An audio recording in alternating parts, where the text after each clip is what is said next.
Hey everybody, it's Rachel with Dyepress. Today I want to show you how to use Poly-t Plus for sublimating cotton and cotton blends. Poly-t Plus is a one-step formula that allows you to prep and sub a shirt in only 5 minutes. Poly-t Plus does two things at once. It removes the chemical sizing and it also lays down a polyester resin on the cotton threads. Let's talk briefly about chemical sizing. Thread is coated in chemical sizing during the manufacturing process to prevent the thread from breaking while they weave the fabric together. Sizing can cause two problems. One is it will burn and scorch when heated, and it will also cause your image to fade after the second wash. Poly-t Plus is sold as a concentrate. There are three reasons why we sell it as a concentrate. Number one, we sell it as a concentrate to prevent freezing when we ship it to colder regions. We also sell it as a concentrate to extend the shelf life of the product.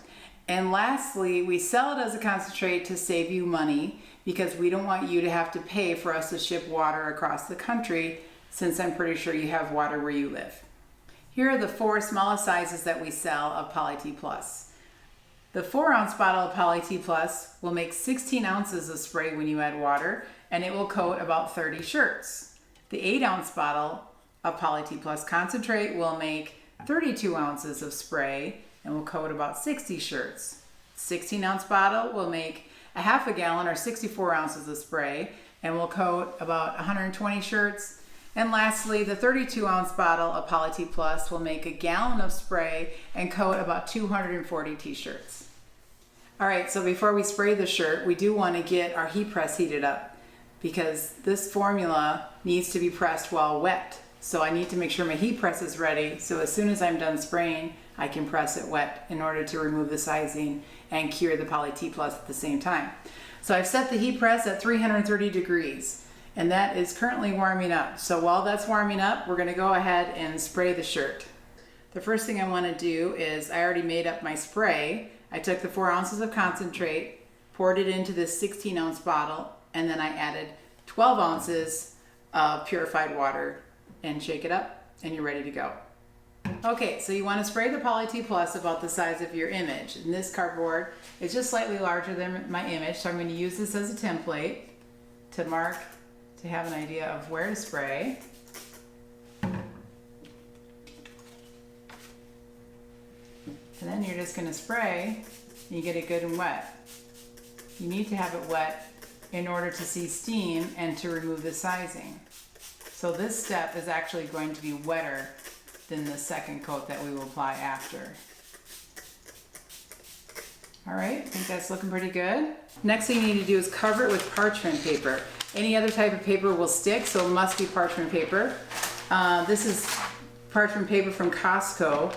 The thicker it is, the better, because if it's really thin and flimsy, it will tend to get wrinkles, which will press into your shirt. So we lay that across there, and you should see some steam coming out here. Okay, that's 30 seconds. Open it up. That first coat is dry. Now we're going to apply a second coat.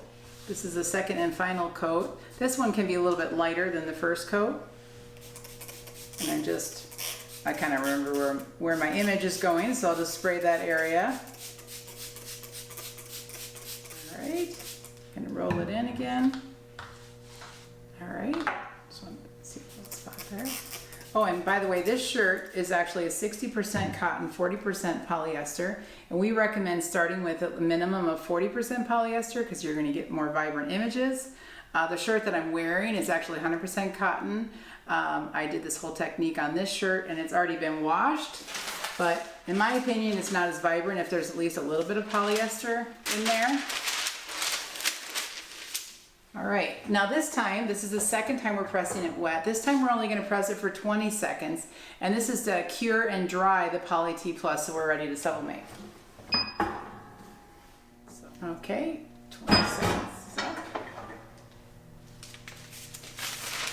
All right, now the shirt is ready to sublimate, so we're going to set it aside.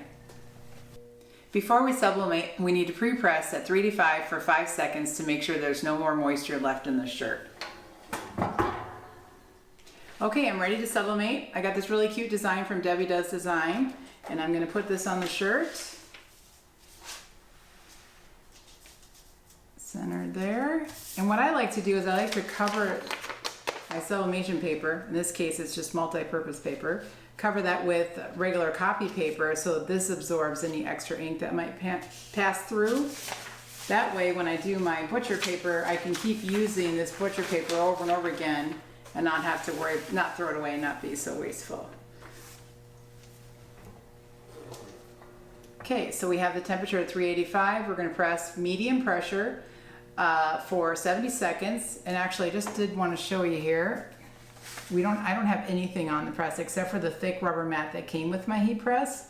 And that is because all the seams are off this press. If you were doing a smaller shirt, like a onesie or kid shirt, or even a raglan shirt, you would need to lift up the image area higher using a silicone mat. So you would cut it about the size of your image, put it underneath the shirt so that your image area is higher than the thick seams on your shirt. Like I said, medium firm pressure, 70 seconds. All right, 70 seconds is up.